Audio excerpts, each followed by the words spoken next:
අපි අද කාලේ පින්වතුනි දකිනවා මේ දෙවියන්ට පින් දුන්නට අපිව ආරක්ෂා කරන බවක් පේන්නේ නැහැ. එහෙනම් එතන මොකද තියෙන අඩුපාඩුව? එතන තියෙන අඩුපාඩුව තමයි මේ කාරණාව විශේෂයෙන්ම ඔබට මතක් කරන්නට ඕන. අපි අද කාලේ පින් දෙන්නේ කාටද කියලා. අපි අද කාලේ දෙවියන් කියලා පින් දෙන්නේ විෂ්ණු දෙවියෝ, කතරකම දෙවියෝ, සෝනියන් දෙවියෝ, පත්තිනි දෙවියෝ, කාලි දෙවියෝ. මෙන්න මේ වගේ ගත්තොත් සරස්වතී දෙවියෝ මේ හැම දෙවි කෙනෙක්මයිති කාටද?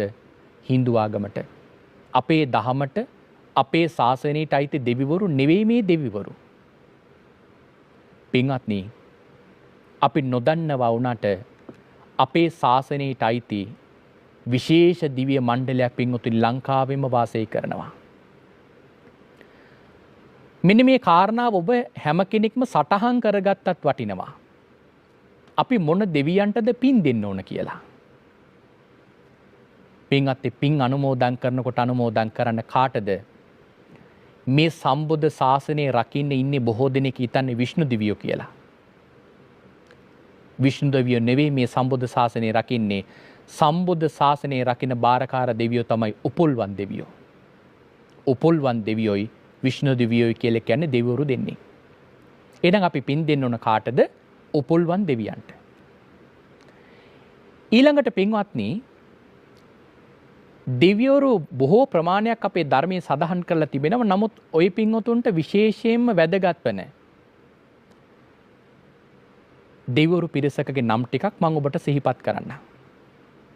අපේ ලංකාවේ භාග්‍යවතුන් වහන්සේගේ ධාතුන් වහන්සේලා රකින්න දෙවිවරු පිරිසක් ඉන්නවා.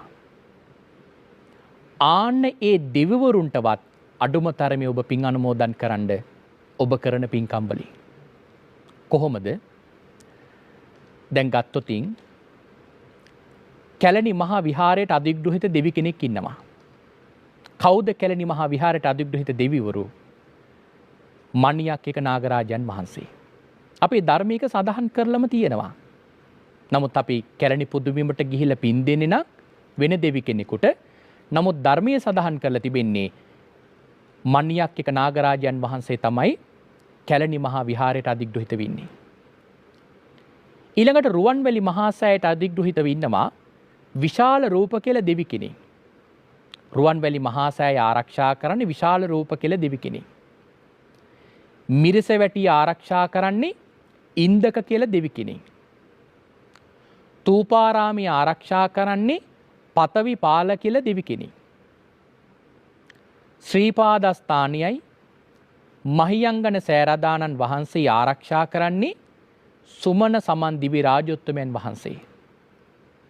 ඒ වගේමයි තිස්ස මහා රාම චෛත්‍ය ආරක්ෂා කරන්නේ මණි මේකලා කියලා දිව්‍යාංගනාවක්. කතරගම කිරිවිහෙර ආරක්ෂා කරන්නේ පින්වත්නි මහා ഘോഷ කියලා දෙවි කෙනෙක්. දීඝවාපි ආරක්ෂා කරන්නේ මහා සේන කියලා දෙවි කෙනෙක්. නාගදීපි ආරක්ෂා කරන්නේ මහා මහින්ද කියලා දෙවි කෙනෙක්. සේරුවාවිල පුදුබිම ආරක්ෂා කරන්නේ සුමන කියලා නාගරාජයන් වහන්සේ නමකුයි. උන්වහන්සේගේ මෑණියන් වෙච්ච ඉන්ද මානවිකාවයි. සුමන නාගරාජයන් වහන්සේට පරිවාර නාගයෝ ඉන්නවා කෝටි 6ක්. ඉන්ද මානවිකාවටත් පරිවාර නාගයෝ ඉන්නවා කෝටි 6ක්. එතකොට කෝටි 12යි. තව ජයසේන කියලා බෑනනුවන් කෙනෙක් ඉන්නවා. ඔහුටත් ඉන්නවා කෝටි 2ක පරිවාර නාගයෝ. එහෙනම් සේරුවාවිල මහසෑය කෝටි 14ක නාගයෝ ආරක්ෂා කරනවා. භාග්‍යතුන් වහන්සේගේ විශාලතම ධාතුන් වහන්සේ වැඩ ඉන්න පොදුබිම. එහෙනම් බලන්න අද ලංකාවේ දෙවියන්ට පින් දෙනවා කියලා කීයෙන් කී දෙනාද ඔය දෙවිවරුන්ට පින් අනුමෝදන් කරන්නේ? මම මේ සඳහන් කරපු දිව්‍ය මණ්ඩලයම අපේ ධර්මයේ සඳහන් වෙලා ඉන්නේ. කවුද දෙවිවරුන්ට ඒ තැන් ආරක්ෂා කරන්න කියලා පැවරුවේ?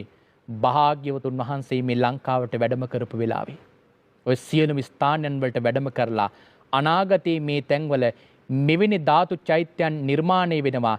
ඒ චෛත්‍යයන් ආරක්ෂා කරන්න කියලා පින්වත්නි ඒ දෙවිවරුන්ට පැවරුවා.